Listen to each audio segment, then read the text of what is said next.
You know how atheists say, "I see no evidence for miracles"? Well, I wonder if this is true under their view. Is it possible that atheists believe in miracles without even realizing it? This is a response to MadeByJimBob's recent video titled, Atheists Do Believe in Miracles. Link in the description if you want to check it out. Now in the video, he lays out his argument for why atheists, whether they realize it or not, believe in miracles. I love a good miracle, finding matching socks in the dryer, or the one-time autocorrect and botch my text. But does JimBob's argument really hold up? Let's find out.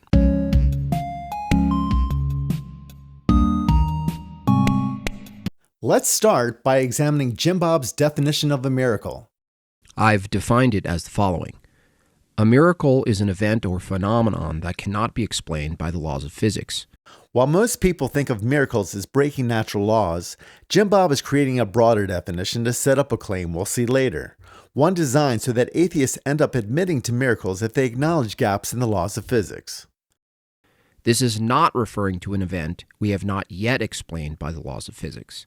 It's an event or phenomenon that definitionally cannot be explained by the laws of physics. This extra refinement to the definition makes it impossible to confidently call anything a miracle in the moment. Even if you witness someone rise from the dead, JimBob's definition wouldn't let you call it a miracle with any real certainty. Since any unexplained event could always have a future scientific explanation, his definition prevents miracles from being correctly identified as they occur. The only people who could ever verify a miracle would be those dining at Douglas Adams' restaurant at the end of the universe, because they are the only ones who get to see how the scientific peer review process finally wraps up. Now let's examine the argument itself. Premise 1.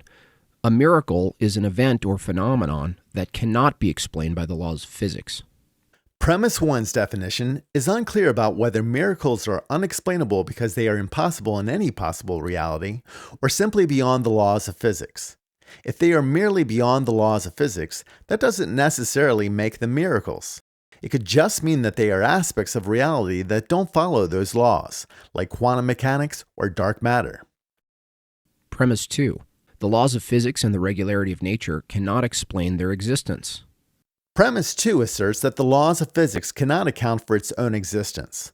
That's fair, but they are just descriptors, our observations of how the physical world behaves. Like learning a game by only watching people play it, we are merely deducing the rules of physics through our observation. The laws of physics, as we understand them, are based on what we can observe and measure. While they are assumed to apply universally, their true scope is ultimately limited by our observations and measurements. One issue with premise 2 is that it creates a false dichotomy, ignoring the possibility that the laws of physics may be fundamental truths. If this is the case, it would explain why they closely align with axiomatic systems like math and logic. Do we demand that logic or math justify their own existence? No, we simply accept them as foundational. Conclusion. The existence of the laws of physics and regularity in nature is a miracle under the atheist view. The conclusion claims that the existence of the laws of physics are a miracle, but this doesn't follow from the argument.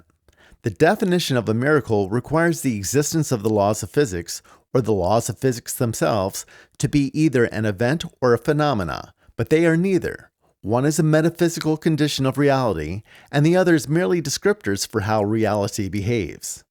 Since the argument fails to establish that either of these fit into one of the suggested categories, the argument committed a category error and failed to demonstrate that the existence of the laws of physics are miracles under its own definition. Even if the existence of the laws of physics could be an event or a phenomena, if the laws of physics are foundational, as I brought up for premise 2, this would undermine JimBob's conclusion. Something fundamental isn't a miracle, it's a baseline. We've examined JimBob's syllogism as an internal critique and won't waste time addressing its invalidity when his definition of a miracle is rejected. Instead, we'll move on to the counterclaims he anticipates from atheists. Now, what are the responses we can expect from the atheists? One might be, well, just because we haven't yet explained how we have those laws doesn't mean we won't eventually discover an answer. Duh.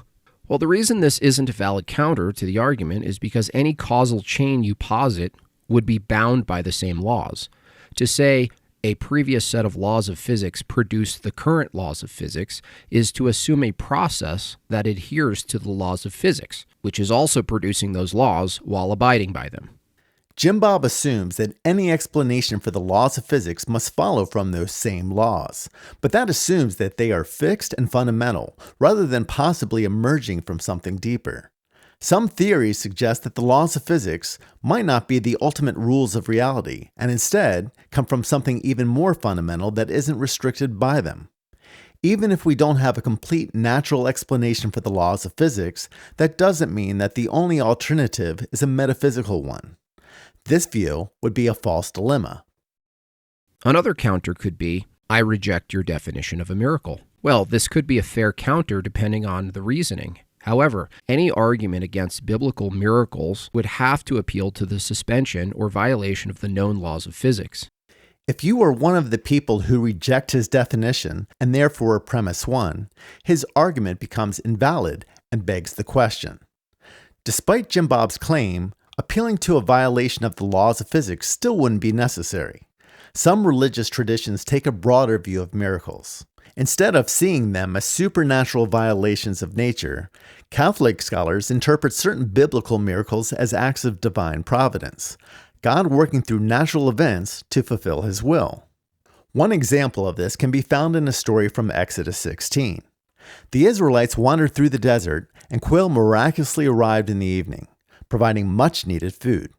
Some Catholic theologians suggest this occurred due to natural migration patterns, with the quail landing in large numbers, exhausted, and easily captured.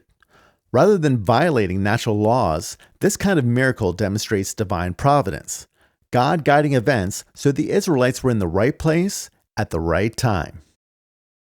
Well, that's it for me. This has been my quick review of the atheist miracle. I am giving JimBob's syllogism a rating of...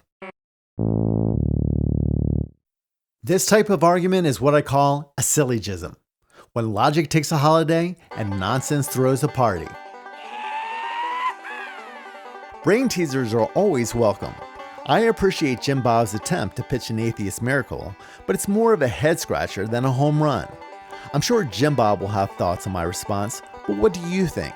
Share your thoughts in the comments below.